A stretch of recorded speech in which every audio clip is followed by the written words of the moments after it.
Olá gente, tudo bem? Vamos dar início a mais um vídeo. E nesse vídeo eu vou explicar o que a gente vem estudando em Química através de 14 questões.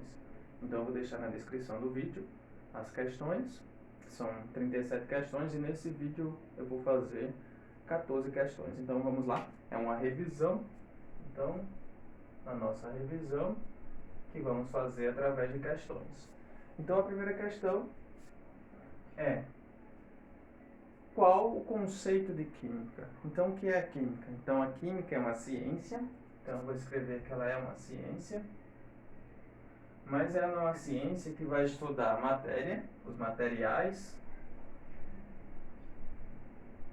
e suas transformações.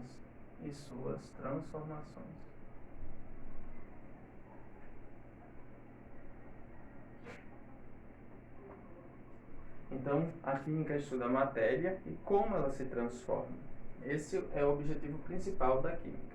E ela é uma ciência por ela ter aquele passo a passo, um método científico.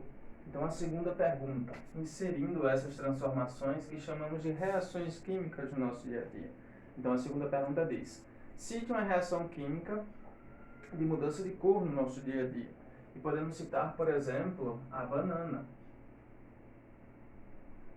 A banana, né, quando compramos, ela está verdinha, com o tempo ela vai amadurecendo, né, vai ficando amarela, até ficar um pouco mais preta, né, ela vai mudando à medida que a reação química vai acontecendo, ou seja, a transformação vai ocorrendo. Então vamos para a terceira. A outra transformação. Cite uma reação química de mudança de temperatura no seu dia a dia.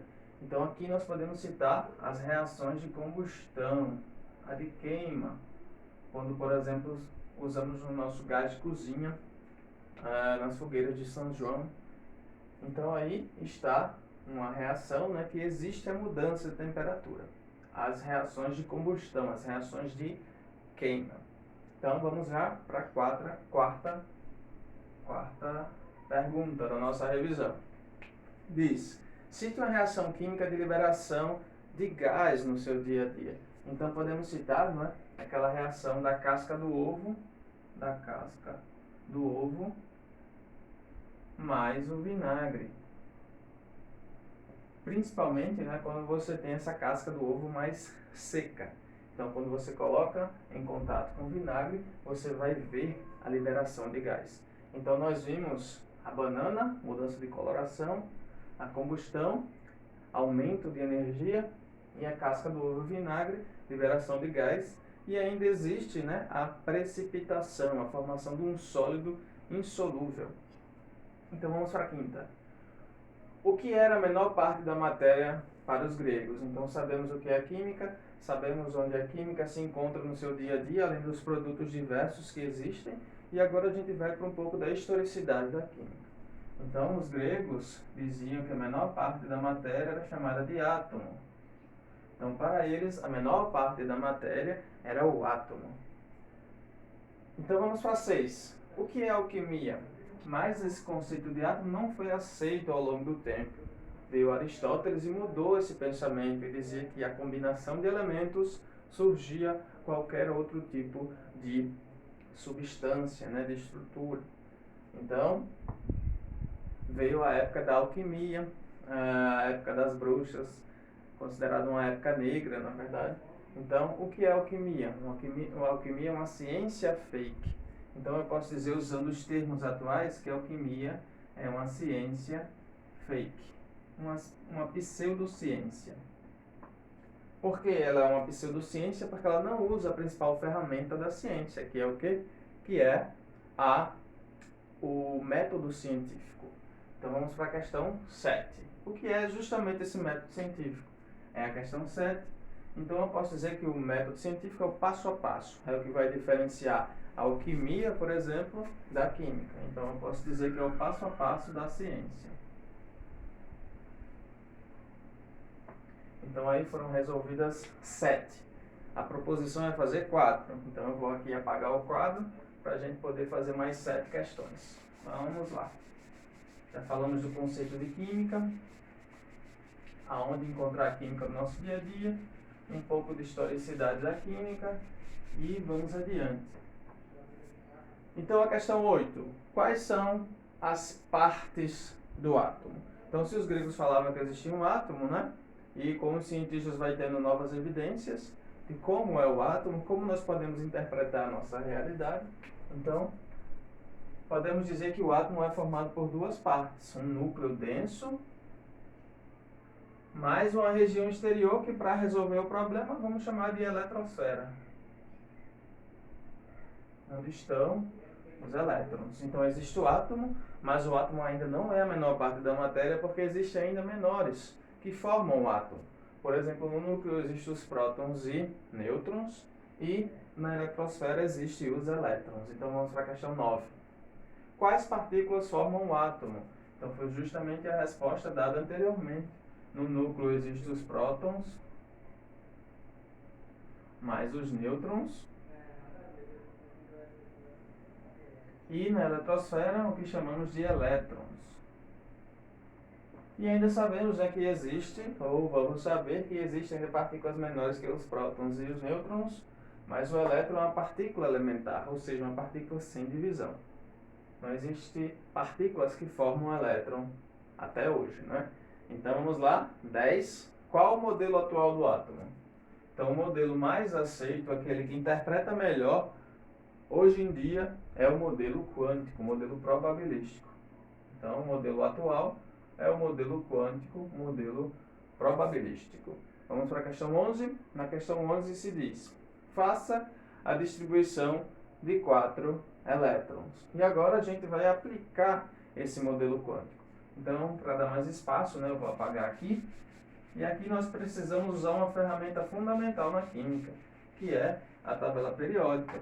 E na tabela periódica tiramos as informações de quantos prótons, quantos nêutrons e quantos elétrons o átomo possui. Então a tabela periódica é um resumo de tudo que existe e tudo que não existe, que o homem vai criando e vai adicionando na tabela periódica. Então a tabela periódica tem 7 linhas, na verdade, que são os níveis de energia, e tem as 18 colunas, que são as famílias.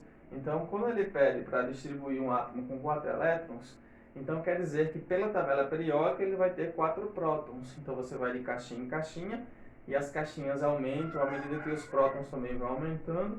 Então você tem, por exemplo, o primeiro átomo é hidrogênio, tem um próton, então ele tem um elétron. Depois vem o hélio, ele tem 2 prótons e 2 elétrons. Depois vem o lítio, que ele tem 2 prótons e 3 elétrons. E depois vem o berílio. Então nós queremos fazer a distribuição do átomo de berílio.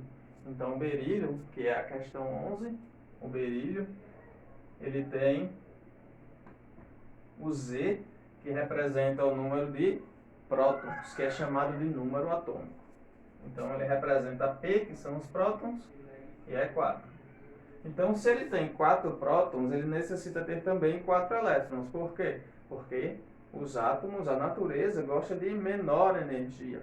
Então, 4 prótons, que são cargas positivas, necessita ter 4 elétrons, que são cargas negativas. Então, nós vamos distribuir 7 elétrons.